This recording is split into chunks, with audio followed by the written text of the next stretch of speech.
വർഷം 50 കഴിഞ്ഞിട്ടും പട്ടയം കിട്ടാതെ ദുരിതം അനുഭവിക്കുകയാണ് 150ഓളം കുടുംബങ്ങൾ. കൊല്ലം കണ്ണനല്ലൂർ ചെരിക്കോണം തലച്ചിറ കോളനി നിവാസികളാണ് തകർന്ന വീടുകളിൽ ജീവിതം തള്ളി നീക്കുന്നത്. പട്ടയം ലഭിക്കാത്തതുമൂലം ഏത് നിമിഷവും ഇവിടെ നിന്നും ഇറങ്ങി കൊടുക്കേണ്ടി വരുമെന്ന ആശങ്കയും ഈ കോളനി നിവാസികൾക്കുണ്ട്. Top 10 special. അറിഞ്ഞതും പറഞ്ഞതുമൊന്നുമല്ല ചിലപ്പോൾ യാഥാർത്ഥ്യങ്ങൾ. നമുക്കൊപ്പം ഉണ്ടായിട്ടും നമ്മൾ അറിയാതെ പോകുന്ന ചിലതുണ്ട്. കണ്ണനല്ലൂർ ചേരിക്കോണം തലച്ചിറ കോളനിയിലെത്തിയാൽ ഈ യാഥാർത്ഥ്യങ്ങൾക്ക് മുന്നിൽ ചിലപ്പോൾ കണ്ണുകൾ നിറയും. തകർന്നു വീഴാറായതല്ല, തകർന്നു വീണ വീടുകൾ ഇവിടെ ഒരുപാടുണ്ട്. ഈ വീടുകളിൽ വേദനയോടെ കഴിയുന്ന പല പ്രായത്തിലുള്ള മനുഷ്യർ.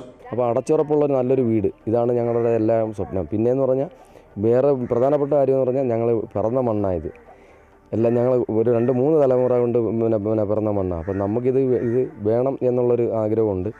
അത് ഇപ്പം വേണ്ടപ്പെട്ട അധികാരികൾ ആരാന്ന് വെച്ചാൽ അവർ ഇതിൽ നമുക്കതൊരു സഹായമായിട്ട് ഇത് പതിച്ചു തരുവോ, ആ രീതിയിൽ വരുമ്പോൾ ഒരു അടച്ചുറപ്പുള്ള വീടുകൾ, ഇതാണ് ഞങ്ങളുടെ സ്വപ്നം. മൈനർ ഇറിഗേഷൻ വകുപ്പിന്റെ കീഴിലാണ് 30 ഏക്കറോളം വരുന്ന ഇവിടുത്തെ ഭൂമി. തൃക്കോവിൽവട്ടം പഞ്ചായത്തിലെ കൃഷി ആവശ്യങ്ങൾക്കായി വർഷങ്ങൾക്ക് മുൻപ് ഇവിടെ ഒരു മിനി ഡാം നിർമ്മിച്ചു. അന്ന് ഈ പ്രദേശത്ത് കുടിയേറിയവരാണ് ഈ കോളനി നിവാസികൾ.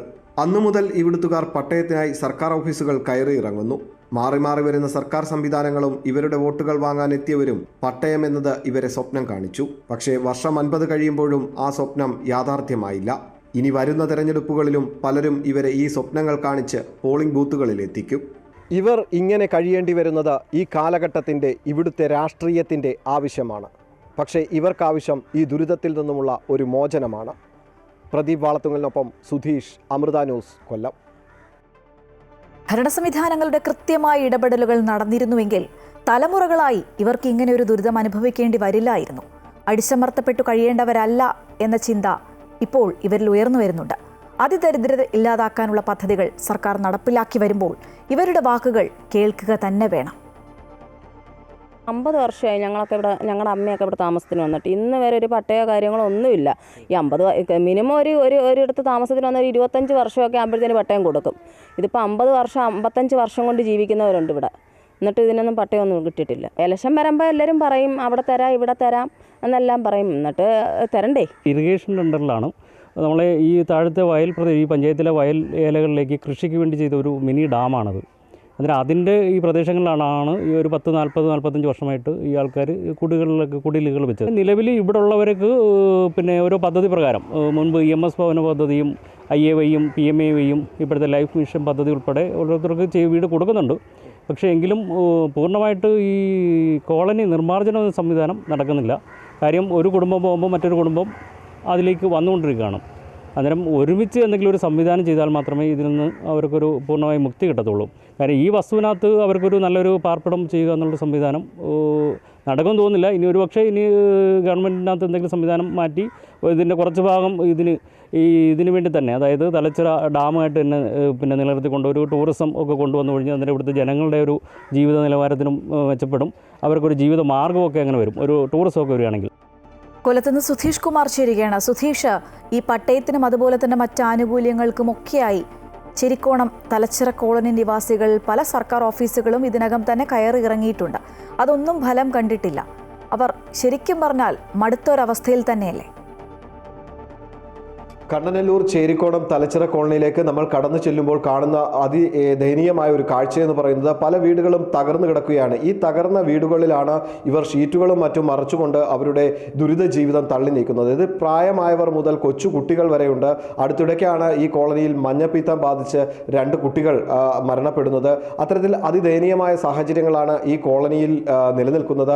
ഈ സാഹചര്യത്തിൽ കൂടിയാണ് ഇവർ പട്ടയം, ഇവർക്ക് അടച്ചുറപ്പുള്ള ഒരു വീട് എന്നൊക്കെ ആവശ്യങ്ങൾ മുന്നോട്ട് വയ്ക്കുന്നത്.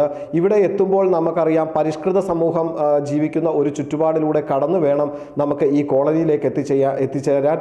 ചുറ്റും ഒരുപാട് കെട്ടിടങ്ങളും മറ്റുമൊക്കെ ഉള്ള ഒരു സ്ഥലം. അതിന് നടുവിലായിട്ടാണ് ഈ അതിദരിദ്രാവസ്ഥയിൽ കഴിയുന്ന ഒരു വിഭാഗം ജനങ്ങളെ നമുക്ക് കാണാൻ കഴിയുന്നത്. കഴിഞ്ഞ ദിവസങ്ങളിലൊക്കെ തന്നെ നമ്മൾ കണ്ടതാണ്, സർക്കാർ വാർഷികാഘോഷങ്ങളുടെ ഭാഗമായൊക്കെ തന്നെ മുഖ്യമന്ത്രി ഉൾപ്പെടെയുള്ളവർ പറഞ്ഞിരുന്നു, നമ്മുടെ സംസ്ഥാനത്ത് നിന്നും അതിദരിദ്രരെ നിർമ്മാർജ്ജനം ചെയ്യുന്നതിനാവശ്യമായുള്ള എല്ലാ പദ്ധതികളും പൂർത്തിയാക്കി വരുന്നു. അതുകൊണ്ട് തന്നെ വരും കാലങ്ങളിൽ അതിദരിദ്രമില്ലാത്ത ഒരു സംസ്ഥാനമായി കേരളത്തെ പ്രഖ്യാപിക്കുമെന്നൊക്കെ പലവിധ പ്രഖ്യാപനങ്ങൾ മുഖ്യമന്ത്രിയും മറ്റു മന്ത്രിമാരുമൊക്കെ പല വേദികളിൽ ഇതിനകം നടത്തിക്കഴിഞ്ഞു. ആ ഒരു സാഹചര്യത്തിൽ കൂടിയാണ് ഈ ഒരു ദയനീയ കാഴ്ച നമുക്ക് കൊല്ലം ജില്ലയിൽ നിന്നും നമുക്ക് കാണാൻ കഴിയുന്നത്.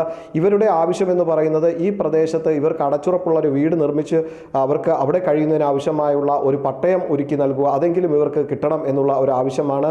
ഇതൊരു മൈനർ ഇറിഗേഷൻ വകുപ്പിൻ്റെ ഭൂമിയാണ്. അതുകൊണ്ട് തന്നെ സർക്കാർ സംവിധാനങ്ങൾക്ക് ഒരുപാട് നൂലാമാലകൾ കടന്നു വേണം ഇത്തരം പട്ടയം നൽകാൻ എന്നുള്ളതാണ് പഞ്ചായത്ത് തലത്തിൽ നിന്ന് നമുക്ക് അറിയാൻ കഴിയുന്നത്. എങ്കിൽ പോലും ഇവരുടെ ആവശ്യം പരിഗണിച്ചുകൊണ്ട് ഇവർക്ക് ഒരു ഫ്ലാറ്റ് സമുച്ചയം പോലെ ഇവരെ പുനരധിവസിപ്പിക്കുന്നതിനുള്ള ഒരു സംവിധാനങ്ങൾ ഒരുക്കി നൽകുകയാണെങ്കിൽ അവർക്ക് അതിൽ ഏറെ സന്തോഷമുണ്ട്.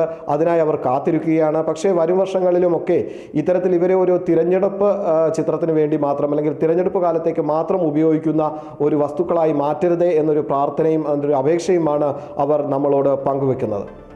തീർച്ചയായും തലച്ചിറ കോളനി നിവാസികൾക്ക് നീതി വേണം. അവരുടെ ആവശ്യം ഞങ്ങൾ അധികൃതർക്ക് മുന്നിൽ വയ്ക്കുകയാണ്.